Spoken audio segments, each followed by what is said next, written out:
خادمہ نے بیان میں کہا کہ اسے برآمدے میں کھڑے رہنے کو کہا اور اسے یہ ہدایت دی کہ کوئی آ جائے تو میں اسے خبردار کر دوں۔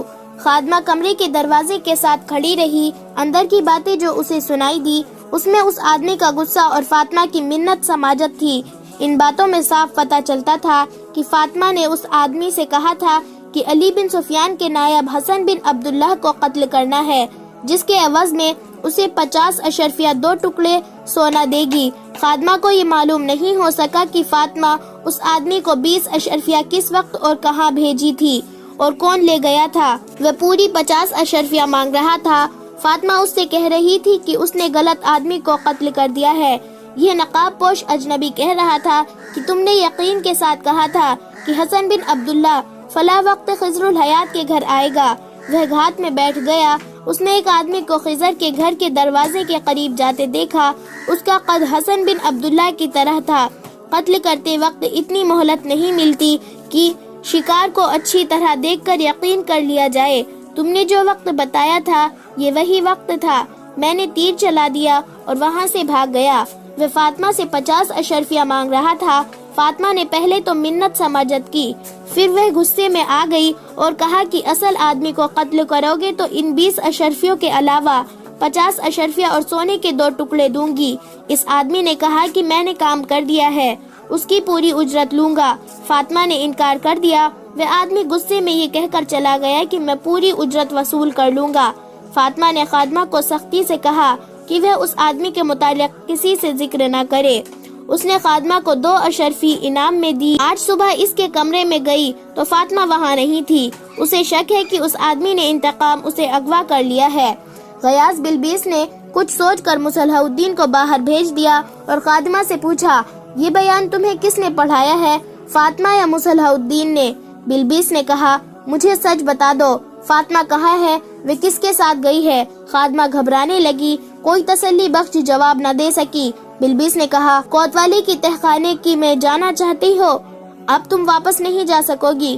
وہ غریب عورت تھی، اسے معلوم تھا کہ کوتوالی کے تہخانے میں جا کر سچ اور جھوٹ الگ الگ ہو جاتے ہیں اور اس سے پہلے جسم کے جوڑ بھی الگ ہو جاتے ہیں۔ وہ رو پڑی اور بولی، سچ کہتی ہوں تو آقا سزا دیتا ہے، جھوٹ بولتی ہوں تو آپ سزا دیتے ہیں۔ بلبیس نے اس کے حوصلہ افزائی کی اور اسے تحفظ کا یقین دلایا۔ خادمہ نے کہا، میں نے قتل کے دوسرے روز صرف اتنا دیکھا تھا کہ ایک نقاب پوش آیا تھا۔ آقا مصلح الدین گھر پر نہیں تھے۔ نقاب پوش نے فاطمہ کو باہر بلایا تھا۔ وہ بڑے دروازے کے باہر اور فاطمہ اندر تھی۔ وہ اس کے سامنے نہیں ہوئی۔ ملازمہ نے اسے دیکھا تھا لیکن کسی نے بھی قریب جا کر نہیں سنا کہ ان کے درمیان کیا باتیں ہوئی۔ نقاب پوش چلا گیا تو فاطمہ اندر آئی۔ اس نے چھوٹی سی ایک تھیلی اٹھا رکھی تھی۔ فاطمہ کا سر جھکا ہوا تھا۔ وہ کمرے میں چلی گئی تھی۔ دوسری شام مصلح الدین نے 4 ملازموں اور سائنس کو رات بھر کی چھٹی دے دی تھی۔ 4 ملازموں میں 2 مرد و 2 عورتیں تھیں۔ بلبیس نے پوچھا، اس سے پہلے ملازموں کو کبھی رات بھر کے لیے چھٹی دی گئی ہے؟ اس نے جواب دیا، کبھی نہیں۔ کوئی ایک ملازم کبھی چھٹی لے لیتا ہے، سب کو کبھی چھٹی نہیں دی گئی۔ خادمہ نے سوچ کر کہا، عجیب بات یہ ہے کہ آقا نے کہا تھا کہ آج رات کتے کو بندھا رہنے دینا۔ اس سے پہلے کتے کو ہر رات کتا کھلا رکھا جاتا تھا۔ بڑا خوخار کتا ہے، اجنبی کی بو پر چیرنے پھاڑنے کو تیار ہو جاتا ہے۔ غیاث بلبیس نے پوچھا، مصلح الدین کے تعلقات فاطمہ کے ساتھ کیسے تھے؟ خادمہ نے بتایا، بہت کھینچے ہوئے۔ آقا ایک بڑی خوبصورت اور جوان لڑکی لایا ہے جس نے آقا کو اپنا غلام بنا لیا ہے۔ فاطمہ کے ساتھ آقا کی بول چال بھی بند ہے۔ غیاث بلبیس نے خادمہ کو الگ بٹھا کر مصلح الدین کو اندر بلایا اور باہر نکل گیا۔ واپس آیا تو اس کے ساتھ 2 سپاہی تھے۔ انہوں نے مصلح الدین کو دائیں اور بائیں بازوؤں میں پکڑ لیا اور باہر لے جانے لگے۔ مصلح الدین نے بہت احتجاج کیا۔ بلبیس یہ حکم دے کر باہر نکل گیا کہ اسے قید میں ڈال دو۔ اس نے دوسرا حکم دیا کہ مصلح الدین کے گھر پر پہرا کھڑا رہنے دو، کسی کو باہر نہ جانے دو۔ اس وقت فاطمہ قاہرہ سے بہت دور شمال کی طرف ایک ایسی جگہ پہنچ چکی تھی جہاں ارد گرد اونچے ٹیلے، سبزہ اور پانی بھی تھا۔ یہ جگہ عام رہ گزر سے ہٹی ہوئی تھی۔ وہاں وہ سورج نکلنے کے وقت پہنچ گئی تھی۔ گھوڑے رک گئے، اسے تھیلے سے نکالا گیا، اس کے منہ سے کپڑا ہٹایا گیا اور ہاتھ پاؤں بھی کھول دیے گئے۔ اس کے ہوش ٹھکانے نہیں تھے۔